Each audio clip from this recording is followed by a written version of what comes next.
Hi guys, வாங்க நாம் வாழைப்பூ பொரியல் அல்லது வாழைப்பூ கூட்டு பண்ணலாம். வாழைப்பூவை இந்த மாதிரி துருவாக கட் பண்ணிக்கணுங்க.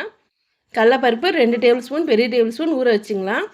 வாழைப்பூ குக்கரில் போட்டு நல்லா ஒரு 2 விசில் போதுங்க. ஒரு 1-2 விசில் போட்டு நாம் வேக வச்சுக்கலாம். வாழைப்பூ அந்த பூ இருக்கும் இல்லைங்க, அந்த மேலே இருக்கிறதெல்லாம் எடுத்துகிட்டு உள்ளே இருக்கிற குட்டி குட்டி பூ இருக்கும், அதெல்லாம் எடுத்து நம்ம கட் பண்ணி வச்சுக்கலாம். எடுத்துகிட்ருக்கேன் பாருங்கள் இந்த பூவை.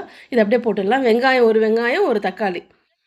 இது உடம்புக்கு ரொம்ப நல்லதுங்க. வாழைப்பூ எல்லா பெண்களாகட்டும் ஆண்களாகட்டும் எல்லோரும் சாப்பிட்ணும். கொஞ்சம் உப்பு போட்டுக்கலாம்.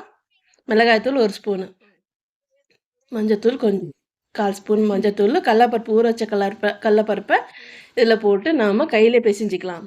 கையில் பிசைஞ்சால் அது ஒரு கைப்பக்குவன்றாங்கல்லங்க, அந்த மாதிரி கையிலே பிசைஞ்சிக்கினேன். கொஞ்சம் தண்ணி தெளிச்சிக்கலாம், ரொம்ப தண்ணி தெளிக்காதீங்க. ஒரு 1/4 கிளாஸ் தண்ணி ஊற்றிக்கினேன். பூண்டு ஒரு கையளவு பூண்டு, ஒரு பட்டை, ஒரு லவங்கம் போதுங்க. ஒரு 2 லவங்கம் போட்டுக்கினேன். போட்டு நல்லா கையிலே இது மாதிரி உரல் இல்லாட்டி மிக்சியில் இருந்தால் ஒரு ஓட்டிக்கோங்க. நல்லா நைஸாக அரைச்சிட்டு நைஸாக இது மாதிரி பண்ணிக்கோங்க.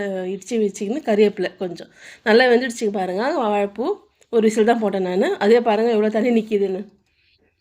கொஞ்சம் தண்ணி இருந்தாலே போதும். கடாயில் எண்ணெய் ஊற்றி நம்ம நசுக்கி வச்ச பூண்டு, பட்டை, லவங்கம், அப்புறம் கறிவேப்பிலை போட்டு நல்லா வறுத்துக்கலாம். ரொம்ப இது பண்ணக்கூடாதுங்க, பூண்டு தீஞ்சிச்சுன்னா நல்லா இருக்காது.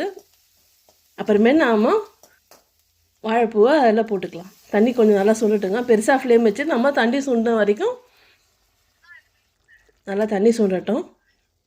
நல்லா வாசனையாக இருக்குங்க. இந்த சிக்கன் கறி, மட்டன் கறி மாதிரியே இருக்கும். இது சூப்பராக இருக்கும். குழம்புக்கு, சாம்பாருக்கு நல்ல பெஸ்ட்டு காம்பினேஷன் இந்த வாழைப்பூ.